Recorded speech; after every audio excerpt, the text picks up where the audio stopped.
Jorge Correia Jesuíno, tenho 89 anos, ou seja, nasci em 1984. Comecei por ter uma carreira militar, fui oficial de marinha, ao mesmo tempo tirei um curso de filosofia e é através da filosofia que eu chego ao ensino e que eu chego ao ISPA. Concretamente, conheço o ISPA em 1972. Em 1972 conheço dois professores, o professor Pina Prata e o professor Gouveia Pereira. O Gouveia Pereira nessa altura ainda não era professor, era médico de marinha. Nós conhecemos-nos e foram eles que me convidaram para integrar, para fazer parte do corpo docente do ISPA. Eu julgo que nessa altura o ISPA, já tinha uns anos, pertencia às congregações religiosas, tinha uma certa carência de professores, funcionava na Rua da Emenda, lembro-me perfeitamente desse local.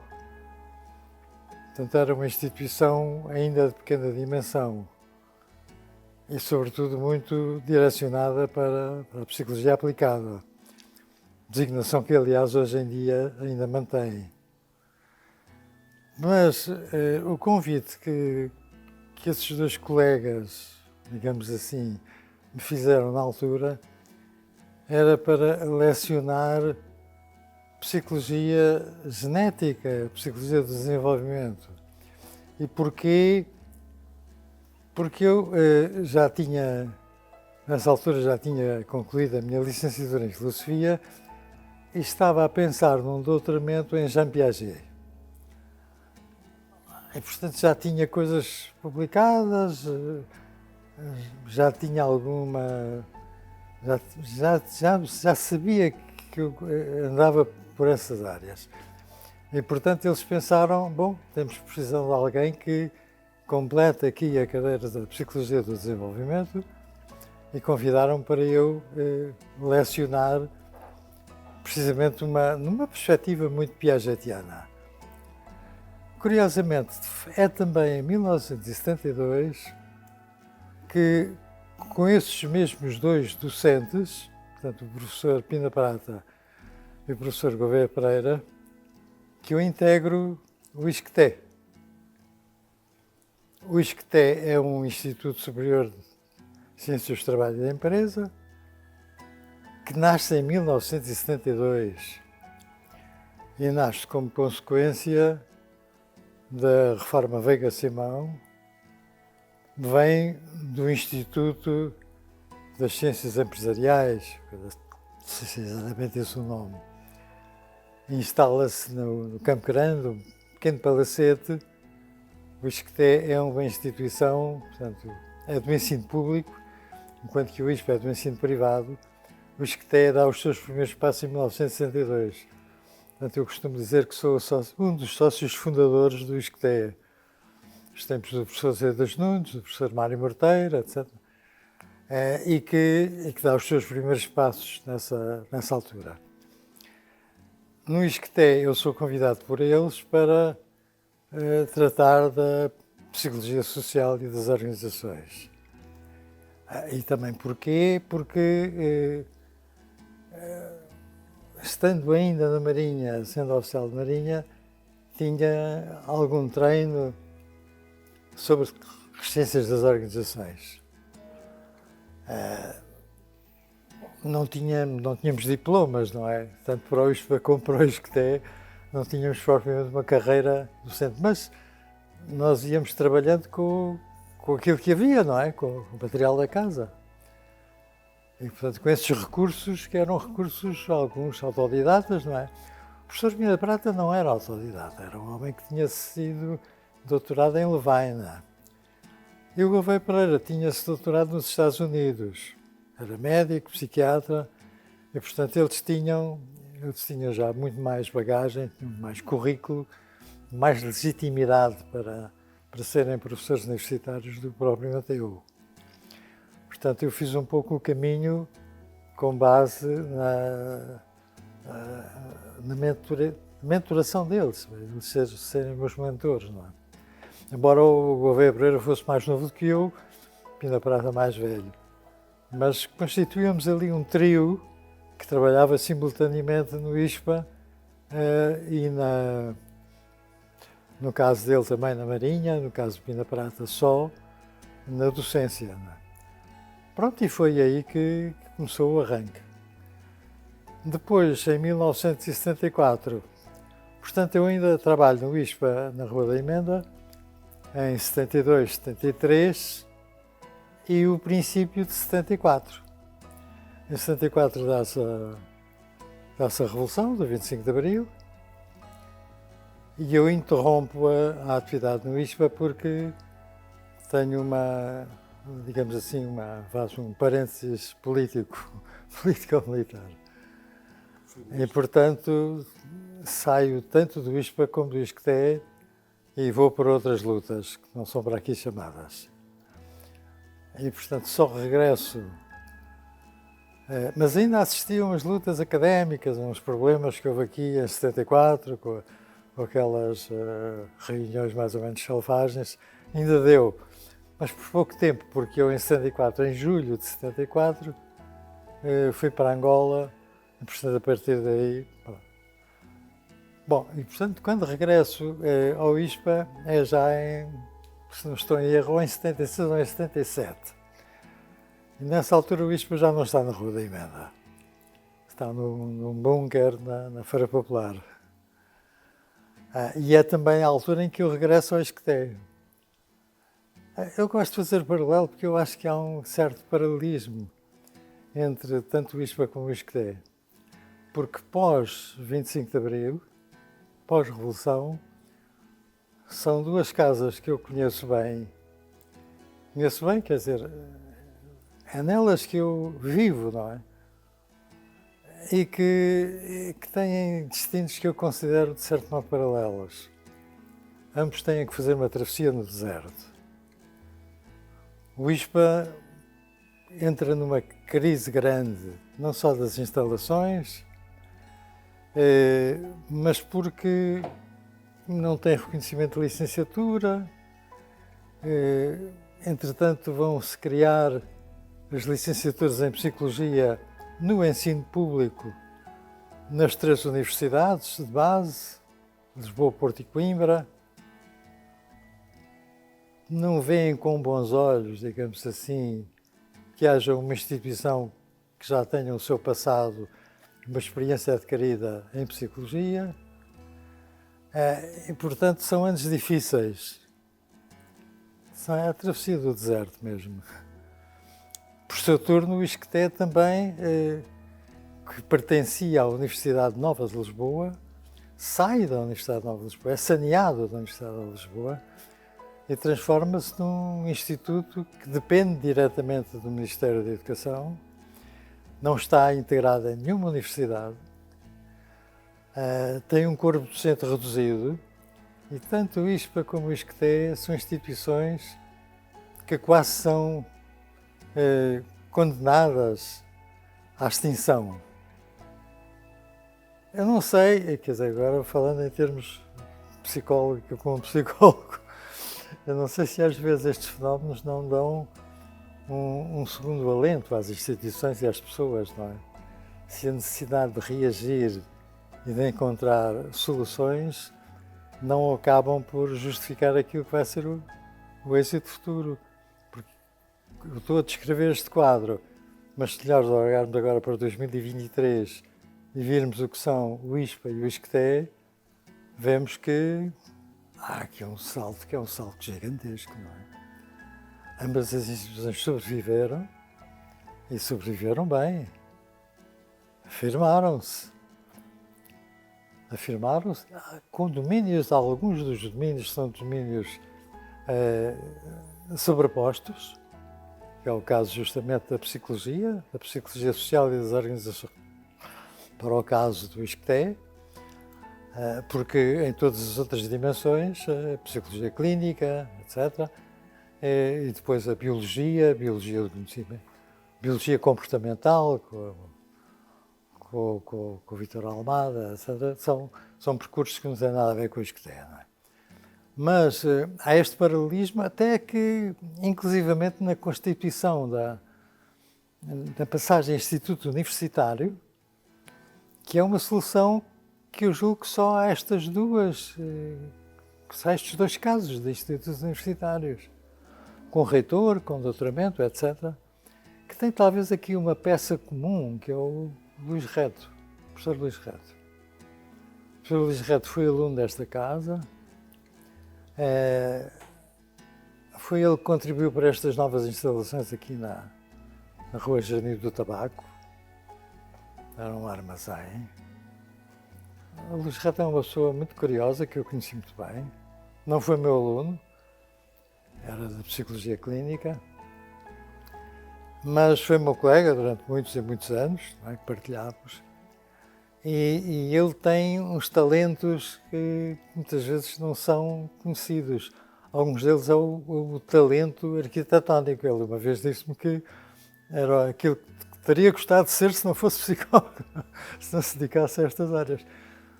Porque ele é muito engenhoso, porque também no próprio Isqueté também ele é autor de soluções muito imaginativas do ponto de vista da arquitetura. E a arquitetura dos edifícios, não é? Porque este barracão que existia aqui, ninguém hoje em dia faz ideia do que era. Quer dizer, eu tenho memória disso, mas possivelmente o professor não terá essa memória. É que é mais jovem, não é? E portanto, eu de facto tenho um grande orgulho, não é? Porque em ter pertencido a estas duas instituições e ter visto o que é que foi esse desenvolvimento em que nós estamos as ruas da amargura, quer dizer, não há reconhecimento, é quase que um cadastro andar por estas casas, não dá currículo, antes pelo contrário. E como é que nós conseguimos, ou talvez por causa disso, não é? O Toynbee acha que a história é muito feita destas reações à adversidade, que as instituições, como aos países, não é? Muitas vezes é o facto de conhecerem grandes adversidades que depois são capazes de dar o golpe de rins e afirmarem-se. Seguramente que são dois bons exemplos, não é? Portanto, é sobretudo isto que eu recordo neste percurso. Quanto ao meu percurso aqui no ISPA, bom, quando chegamos a esta fase do bunker, portanto, a partir de 77, que era uma solução, curiosamente o Isqueté também passou por esse bunker. Até nisso são gêmeos paralelos com alguns contactos que há muita gente em comum, ambos. Há muita gente que faz os mesmos percursos em ambos. Mas as aulas eram difíceis de dar, nós dávamos aulas à noite também, e havia aquele ruído da Feira Popular, mas alunos e professores conseguiam resistir a essa ordália. E são anos, apesar de tudo, muito interessantes. Lembro-me de coisas curiosas. Os meus grandes colegas nessa altura são Luís Sosca, são Maria Benita Monteiro, o Jorge Vala, gente que é obrigada, lá está, pelas circunstâncias adversas, a fazer correr afora. A gente que se vai doutorar em Levaina, em Estrasburgo, etc. E é gente que adquire umas competências que são competências que não têm paralelo no meio universitário nessa altura, não é?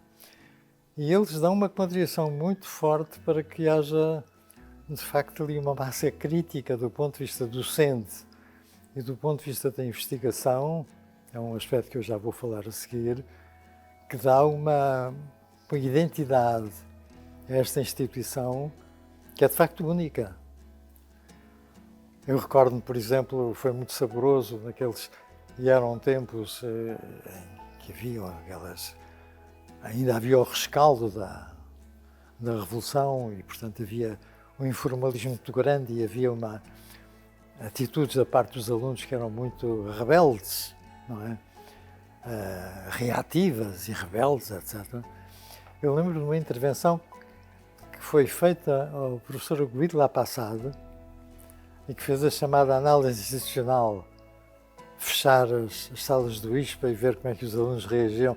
Quer dizer, havia inclusive experiências de um ponto de vista anárquico, de um ponto de vista de inovação em intervenção social, em intervenção organizacional, que era extremamente interessante, não é?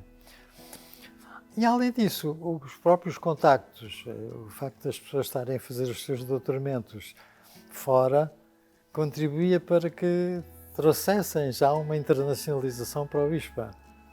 E isso já se dá, mesmo naquelas circunstâncias vergonhosas que é estar a dar aulas num bunker. Eu lembro-me de aulas dadas pelo Jacques-Philippe Lyons, que era trazido pelo Jorge Valla, ali, naquele meio, não é?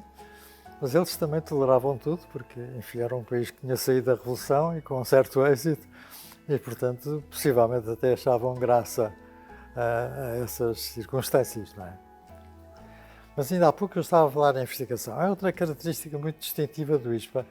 Sendo uma instituição privada, foi uma instituição que sempre acentuou a investigação. Isso dá-lhe um caráter único, porque nós depois vamos assistir às universidades privadas, nascimento das universidades privadas, que querem apenas fazer lucro, não é? Ter lucro, e portanto dedicam-se apenas à docência lucrativa e não investem na investigação. Não foi o caso do ISPA. O ISPA investiu desde a primeira hora da investigação. E o facto de ser uma cooperativa, de ser constituída em cooperativa, as negociações que vão ter lugar depois com as instituições religiosas, não é? Que a transformam em cooperativa, também lhe dá um cunho que é único, não é? E nisso também tem muita importância o Luís Reto e o Albino Lopes, que são homens que estudam muito a chamada economia do terceiro setor, portanto, economia cooperativista. Têm experiência nesse domínio. Isso muitas vezes também é pouco conhecido, não é? Portanto, eles trazem uma competência para fazer arranjos de tipo cooperativista que dão uma contribuição importante e dão um cunho, dão uma identidade a esta instituição do ISPA. Portanto, cuidado com a investigação, um cuidado que vai dar de facto uma importância muito grande ao ensino, porque o ensino e a investigação é a ação, a investigação à ação que já se faz no ISPA, com a sua vertente aplicada, e que lhe confere realmente essa distintividade, que é única e que hoje em dia continua a ser um dos selos distintivos da casa, penso eu. Não é? Estamos na biblioteca do ISPA. Essa será uma das grandes obras de outro nome importante que passou por esta instituição, o professor Frico de Verde, que achou e achava, quer dizer, era outro homem que se tinha doutorado fora, em França, e que sempre achou que a biblioteca era um elemento fundamental e que não era apenas uma biblioteca profissional, era uma biblioteca de largo espectro, como é hoje em dia, não é? O que vai dar uma dimensão importante,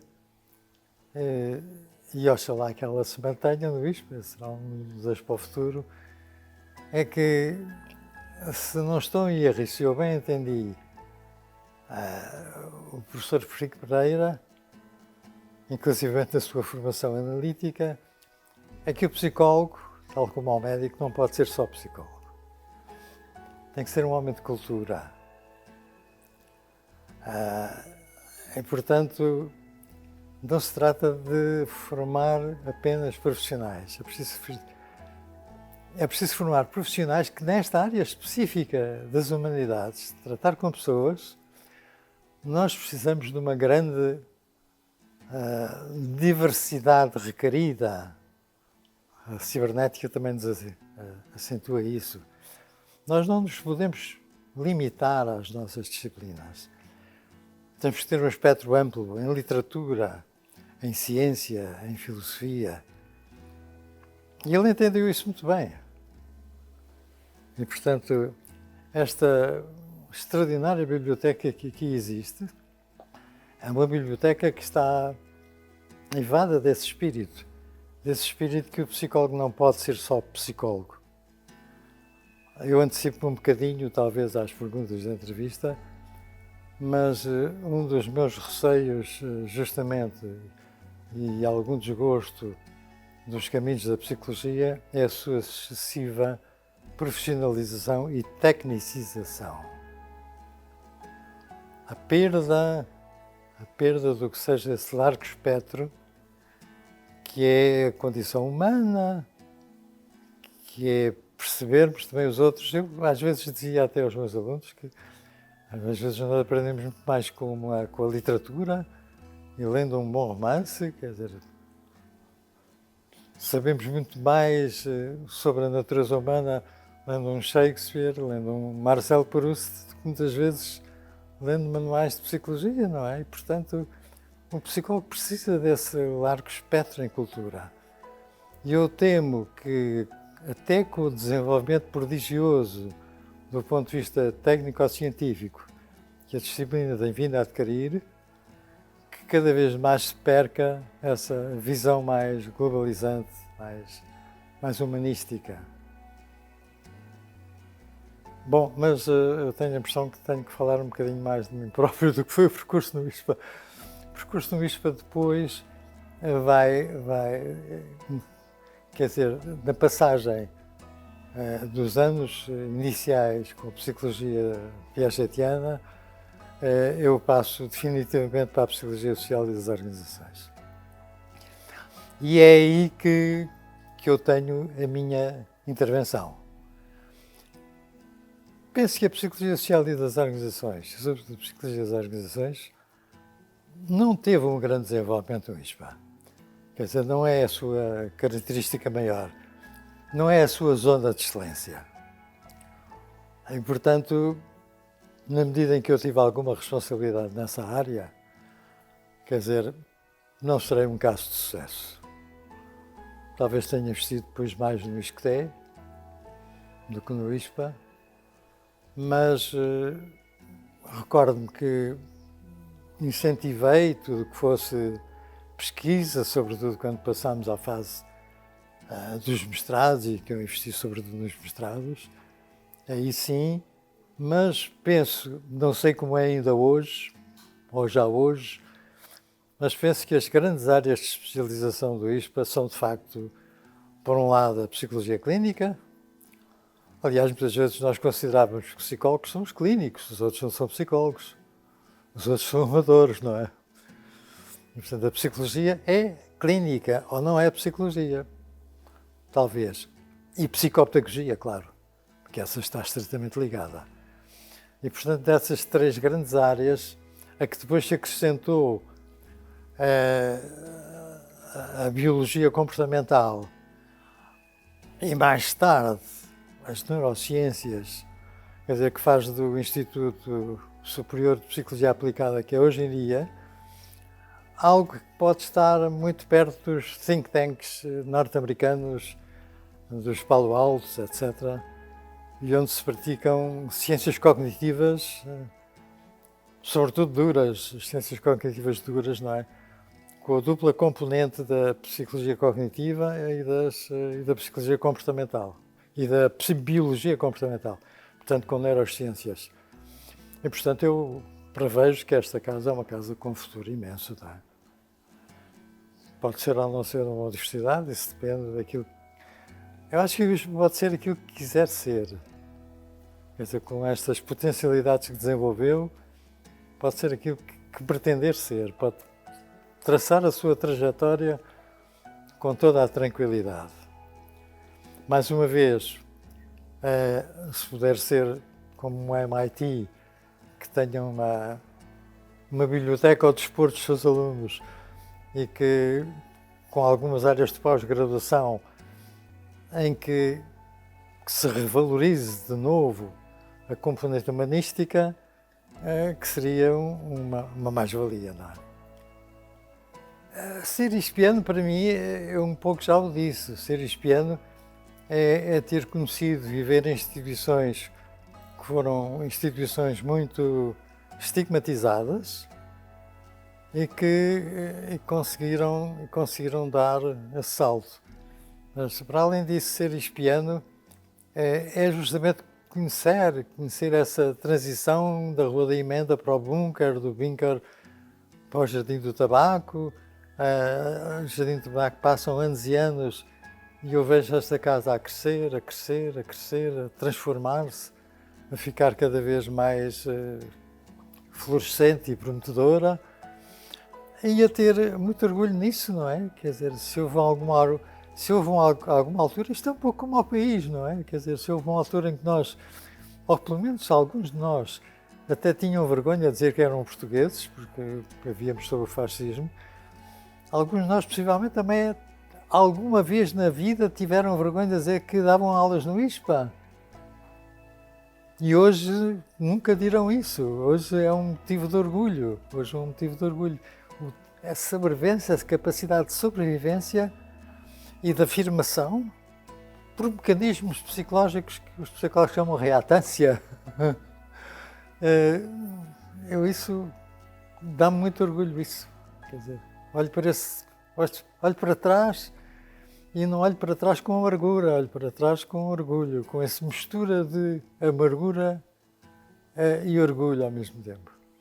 Aproveito ainda para dizer, que devia tê-lo dito no princípio, que agradeço muito o convite e é para mim uma honra estar aqui, a ter esta oportunidade de desfiar este conjunto de considerações. Muito obrigado.